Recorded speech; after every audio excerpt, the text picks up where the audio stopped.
Mi reto es doble, porque soy casi de las últimas a hablar, ya me lo esperaba. El reto primero es captar vuestra atención brevemente. Y el segundo es intentar aportaros algo, porque ya como he tenido 5 ponentes delante, pues va a ser un poco más complicado, porque básicamente han hablado de los conceptos más importantes a la hora de internacionalizarse. Yo actualmente soy ejecutiva de cuentas en SAP, empresa de software para gestión empresarial, como muchos de vosotros conoceréis, empresa alemana, con 40 años en el mercado, básicamente.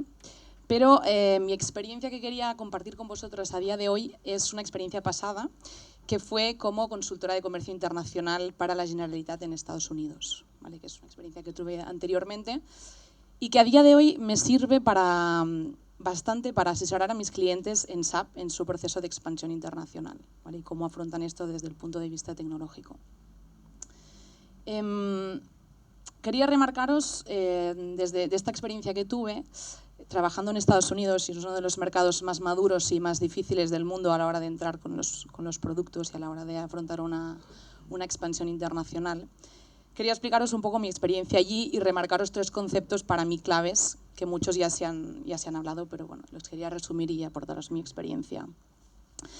Yo siempre digo que en la oficina en la que estaba gozaba de uno de los sitios más estratégicos, que era en la entrada de la oficina, ¿vale?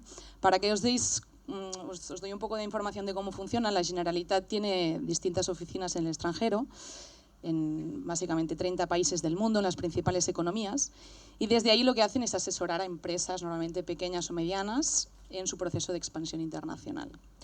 En muchas de estas oficinas lo que tienen también son como un hub de oficinas propias para que las empresas se puedan establecer ahí, pagando un alquiler y empezar su negocio desde ahí. Pues bueno, yo cuando estaba trabajando en esta oficina tenía contacto directo con muchos empresarios, como vosotros seguramente, que estáis yendo fuera, abriros al exterior, y me contaban sus penas a primera hora de la mañana, ¿vale? Porque hablaba cada día con ellos, al café, y de ahí aprendí mucho, no solo con esto, sino con todos los proyectos que hice internacionalmente, de las empresas que venían de fuera o de ellas mismas, ¿no?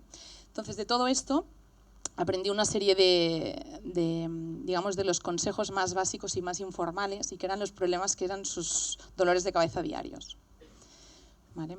Entonces, para mí 3 conceptos claves. Uno es el primero es el modelo de negocio y la propuesta de valor. Ya se ha hablado de esto, que es qué vamos a aportar al otro país, ¿no? ¿Tiene sentido mi producto en este país o no? ¿Cuáles son las barreras de entrada? Por ejemplo, barreras a nivel legal, puede haber muchas en función de qué países. Barreras a nivel del tipo de producto. ¿Cuál es el tipo de producto que estoy yo ofreciendo a este país? ¿Lo conocen, no? ¿Cuál es la competencia que tengo? Hacer una investigación de mercado en profundidad antes de ir no es ninguna tontería y hay que hacerlo. Y desde este punto de vista, hay gente que es fan o no fan de la consultoría, pero sí asesorarse un poco, al menos al inicio de un proceso de expansión internacional, es importante. Porque comentaba antes con los compañeros, antes de empezar, que te sientes realmente, y yo no lo estaba experimentando, pero sí me lo contaban, como perdido en medio del mar, ¿no? Estoy solo en un mercado y algo que puede parecer muy fácil, en realidad no lo es. Y muchas veces en estas oficinas de la Generalitat o no, de donde sea cualquier consultor, son gente que viven ahí. Y que solo, por ejemplo, por el hecho de pasarte contactos, conozco a tal, o vino a una empresa que le pasó lo mismo.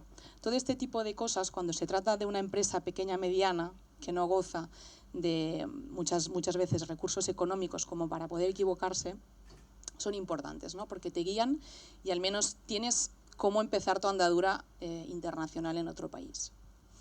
Y en este punto, por ejemplo, destacar un ejemplo interesante que siempre me planteaban los empresarios. Es que no sé qué hacer. Si mandar, cuando estoy abriendo una filial, no sé qué hacer. Si mandar a alguien de mi país para que gestione esto, o poner a alguien del mismo país para que me gestione la empresa. Entonces aquí es un punto complicado en donde yo creo que lo mejor es intentar hacer un tándem de personas, ¿no? ¿Por qué? Porque una persona del país de destino al que vamos tiene todo el conocimiento local, tiene el conocimiento cultural, que es muy importante.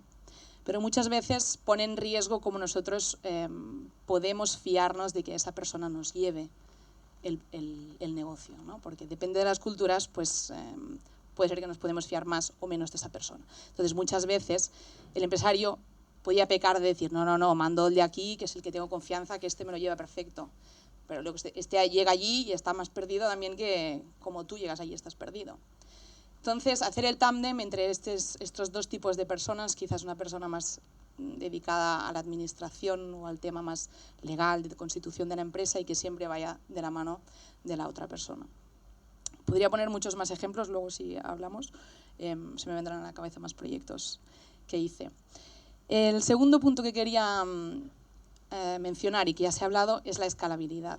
Cuando nos vamos fuera, creo que una de las ideas importantes a tener en cuenta es que no me voy para irme a este país. O sea, creo que tenemos que pensar en me voy porque me voy al mundo. Entonces, esto que hago aquí, tengo que ser capaz de hacerlo aquí, allí y allá y en donde sea.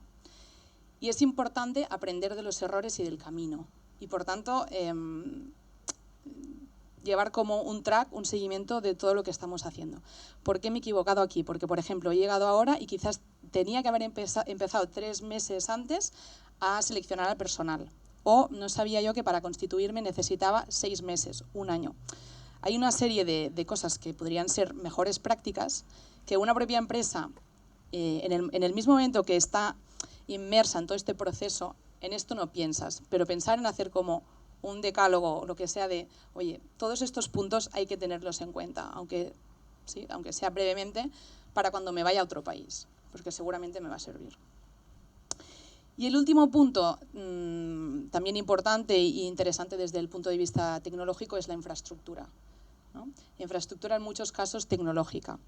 ¿Cómo voy a hacer para seguir la evolución de esta empresa a tiempo real de qué es lo que está pasando aquí? Porque ahora me estoy expandiendo aquí, pero quizás mañana voy a 5 países más, ¿vale? Desde el minuto 1 plantearse qué tipo de infraestructura me puede servir a mí para cuando yo escale mi negocio fuera, pueda tener los resultados a tiempo real, organizados y disponibles para la toma de decisiones inmediata.